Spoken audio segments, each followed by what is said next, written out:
महात्मा गांधी को महात्मा की उपाधि किसने दी? रविंद्रनाथ टैगोर। पढ़ेगा बिहार तो बढ़ेगा। हाँ? अरे रविंद्रनाथ ठाकुर रविंद्रनाथ टैगोर एक ही बात है। हाँ।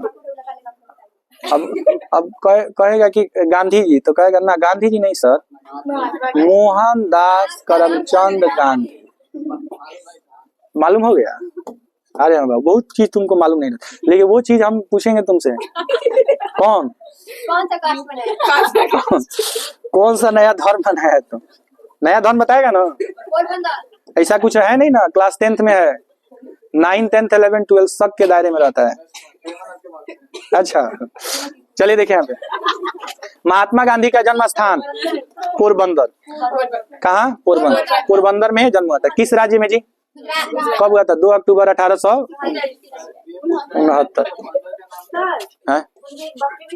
बकरी गांधी जी की क्या? करिश्मा है? नेस्मा रेशमा। अरे सुनिए, महात्मा गांधी की रचना है शिक्षा और संस्कृति। कौन सा पाठ है जी? 12वां पाठ है, शिक्षा और संस्कृति है। गांधी जी की पत्नी का नाम कस्तूरबा या कस्तूरबा गांधी भी बोल सकते हैं। ठीक है, अगला प्रश्न देखें। कह रहा है कि गांधी जी की माता का नाम, गांधी जी का माता का नाम पुतली बाई, पत्नी का नाम? कितना बेटा? हरिलाल, मनीलाल, रामदास, देवदास। गांधी जी द्वारा रचित पुस्तक है सत्य के साथ मेरे, the caste in India their mechanism, उनकी रचना है बाबा साहब भीमराव अंबेडकर की। बात समझ रहे हैं? अगला प्रश्न है, शिक्षा और संस्कृति पाठ में किनके विचार प्रस्तुत हैं? महात्मा गांधी के विचार क्या हैं? प्रस्तुत हैं। गांधी जी ने किस पत्रिका का संपादन किया? है हरिजन। हरिजन। जब भारत में, सुनो हरिजन के बारे में थोड़ा जान लीजिए। हरिजन एक्ट आया था जो गांधी जी पारित किए थे, समझ रहे हैं ना? हरिजन एक्ट में क्या था ना कि जब हमारे देश में छुआछूत बहुत माने आगे बढ़ गया था, और इसको लेकर के बाबा साहब भीमराव अंबेडकर ने मांग किया कि ये जो भी अत्यंत पिछड़ा जाति है, अनुसूचित जाति है, समझ रहे हैं ना, उसके लिए ST SC के लिए हमें अलग क्षेत्र चाहिए। क्योंकि होता क्या था ना कि माने ऊंच जात और नीच जात, माने नान जात नहीं बोलते हैं, तो इन चीजों को लेकर के बड़ा हमारे देश में क्या था, बड़ा देश में भेदभाव था। तो इस चीज को लेकर के कहे महात्मा गांधी कि देखिए जो इस जाति के लोग हैं ना, हर इंसान को हरि ने बनाया है। किसने बनाया है? हरि। तो जो लोग नान जात बोलते थे ना, इनको एक अलग नाम दिया किसने? महात्मा गांधी ने। कहा कि आप लोग नान जात नहीं है, प्रत्येक व्यक्ति, every child is gift of God, प्रत्येक बच्चा ईश्वर का दिया गया क्या होता है? उपहार होता है। तो हरि का मतलब होता है भगवान, और जन माने होता है लोग, यानी प्रत्येक लोग का निर्माण किसने किया है? भगवान ने किया, हरि ने किया। तो आप नान जात नहीं है, आप हरि के जन है, यानी आप भगवान के दिए हुए उपहार हैं। और इसके लिए उन्होंने एक्ट बनाया कि अगर कोई भी व्यक्ति अगर किसी माने हरिजन को क्या करता है? परेशान करता है, जातीय आधार पर कोई किसी को क्या करता है? परेशान करता है, तो उन्होंने कुछ कानून बनाया इनके सुरक्षा के लिए, समझ रहे हैं ना, कि अगर वो कंप्लेन कर देंगे तो उनके विरुद्ध में क्या हो जाएगी? कार्रवाई हो जाएगी। तो हरिजन एक्ट आप याद रखिएगा, गांधी जी ने पारित किया था। अगला प्रश्न कह रहा है, हिंद स्वराज के रचनाकार कौन है? महात्मा गांधी। हिंद स्वराज के रचनाकार महात्मा गांधी है। एक पत्रिका था यंग इंडिया, और इनका पुस्तक था सत्य के साथ मेरे प्रयोग। सुनिए, कह रहा है कि गांधी जी के जन्म दिवस को अंतर्राष्ट्रीय स्तर पर किस दिवस के रूप में मनाया जाता है? अहिंसा दिवस। अहिंसा का तो अर्थ आप लोग समझ रहे हैं, हिंसा माने मारकाट, लड़ाई झगड़ा, एक दूसरे के प्रति ऊंच नीच की भावना रखना, और अहिंसा का मतलब नहीं रखना। चुपचाप माने शांतिपूर्वक, भेदभाव किसी तरह का नहीं रखना, शांतिपूर्ण ढंग से कोई काम करना क्या कहता है? अहिंसा कहलाता है। ठीक है, अगला प्रश्न कह रहा है कि गांधी जी ने सबसे उदात्त और बढ़िया शिक्षा किसको माना? तो आप याद रखिए, अहिंसक प्रतिरोध को, अहिंसक प्रतिरोध को गांधी जी ने सबसे उदात्त और बढ़िया शिक्षा कहा है। अहिंसक प्रतिरोध माने जिसमें आप दूसरे के जाति धर्म को नीचा नहीं दिखाते हैं, जिसमें आप किसी का विरोध नहीं करते हैं। प्रतिरोध का मतलब विरोध करना, जिसे आप लोग करंट चैप्टर में पढ़े होंगे, प्रतिरोध, रेजिस्टेंस जिसको आप कहते हैं। कह रहा है कि विद्युत धारा के मार्ग में जो रुकावट पैदा करता है उसी को हम लोग प्रतिरोध करते हैं। प्रतिरोध जितना ही ज्यादा होगा धारा उतना ही कम होगा, प्रतिरोध जितना ही कम होगा धारा उतना ही ज्यादा होगा, होता है ना जी। तो यहाँ पे याद रखिएगा। अगला प्रश्न क्या कह रहा है, गांधी जी के अनुसार स्वराज्य प्राप्ति के पश्चात शिक्षा का अध्याय किसे माना गया? चरित्र निर्माण। चरित्र निर्माण के बारे में बहुत सारा चीज हम आपको समझाए। उन तमाम चीजों को समझाने का एक ही मकसद है कि आप अपनी जीवन में ऐसा कोई गलती न करें जिससे हमें या आपके माता पिता को या समाज को, ठीक है, अपना सर क्या करना पड़े, झुकाना। आपको सही ज्ञान और सही मार्गदर्शन देना मेरा परम कर्तव्य है। इन चीजों को अथवा में नहीं लेना है। जो भी ये है कि आपको हम अपना परिवार का अंग मान करके कोई बात कहते हैं, बात समझ रहे हैं, तो उसको अदरवाइज में नहीं लेना है कि सर ये क्या सब बोलते रहते हैं। अच्छा ज्ञान आपको देना, दुर्गंध को दुर्गंध और खुशबू को खुशबू कहना पड़ता है। अब बदबू आ रहा हो तो कहेंगे ना कितना बढ़िया खुशबू आ रहा है, आप तो खुश हो जाएंगे कि खुशबू, लेकिन आपको दोनों ज्ञान होना चाहिए। बात समझ रहे हैं क्या? जब आपके पास दोनों ज्ञान नहीं रहेगा तो आप भटकेंगे, क्या करेंगे, भटकेंगे। तो इसलिए इन चीजों पे आपको ध्यान देना है कि कोई भी बात आपको बताया जाता है आपकी भलाई के लिए बताया जाता है। बात समझ में आ रही है कि नहीं आ रही? चलिए अगला क्वेश्चन कह रहा है ना कि कोई संस्कृति कब तक जिंदा नहीं रह सकती अगर वह दूसरे का बहिष्कार करने की क्या करती है, कोशिश करे। कोई संस्कृति कब जिंदा नहीं रह सकती? जब आप बहिष्कार कीजिएगा दूसरे की संस्कृति का बहिष्कार मतलब कहिए कि धर्म परिवर्तन करा दो समस्त भारतीयों का, समझ रहे हैं? कोई पसंद करेगा भाई, जो जिंदगी जो जीते आया है, अब अचानक से आप कहिए कि सब लोग हॉट पैंट पहनेगा, मैंने एक बात बोल रहा है, तो ऐसा समाज में एक ये हो जाएगा कि नहीं हो जाएगा? तो कहने का मीन्स ये है कि कहीं पे भी जिसका जो पहनावा है या खान पान है या चाल चलन है उसमें आप कहिए कि नहीं, अब कहिए कि भारत में सबको जो है हिंदी ही बोलना है, हर स्टेट के लोगों का।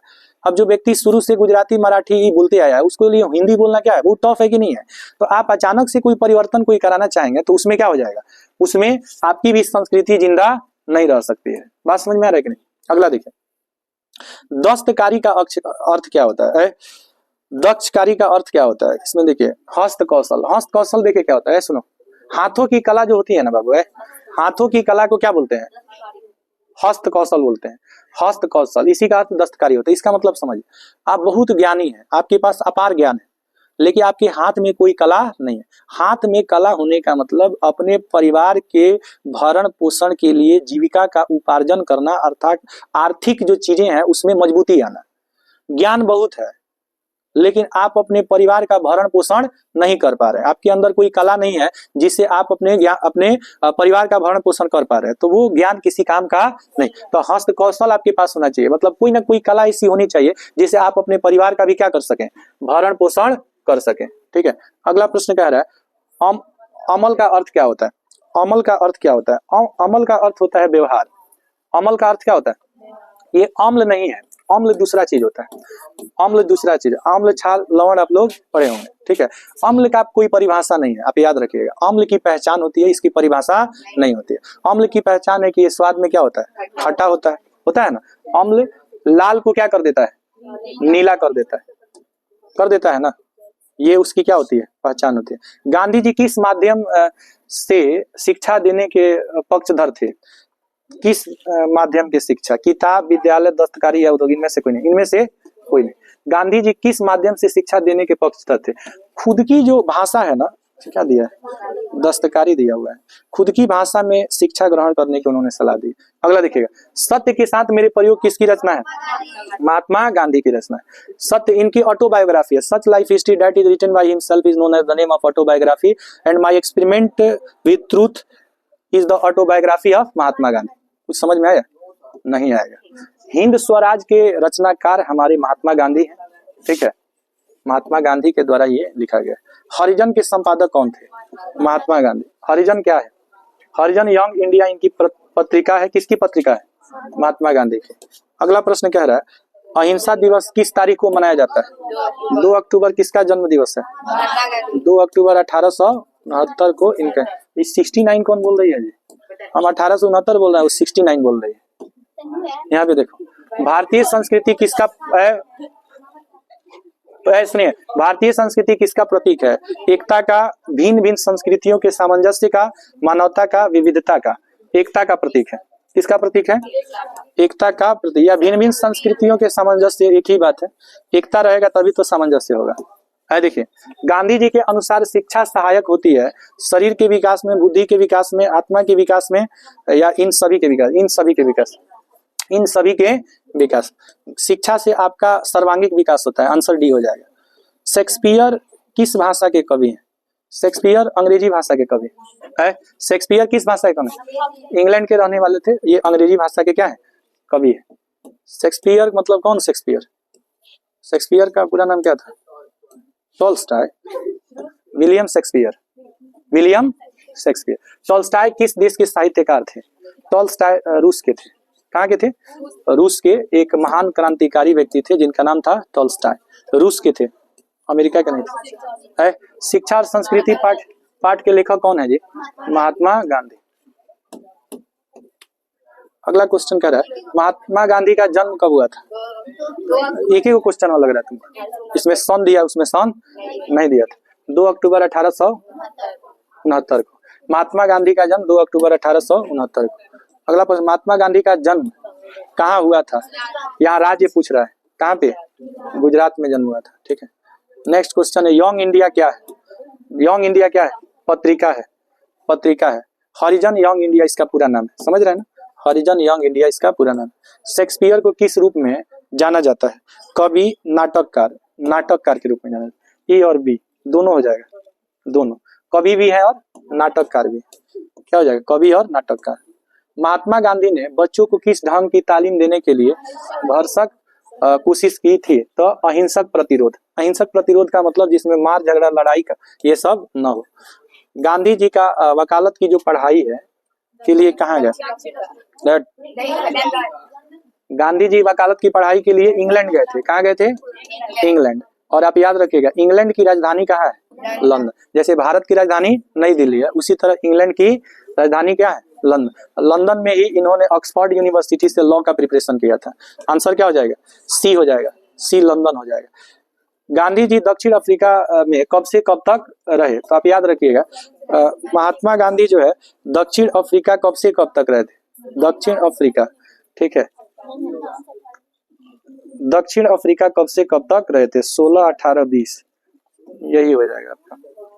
14 तक रहे थे, अब 15 में चले आए थे। ठीक है, 1893 से 1914 तक। ठीक है, और चले आए 1915 में, 1915 में चले आए। ये आंसर हो जाएगा।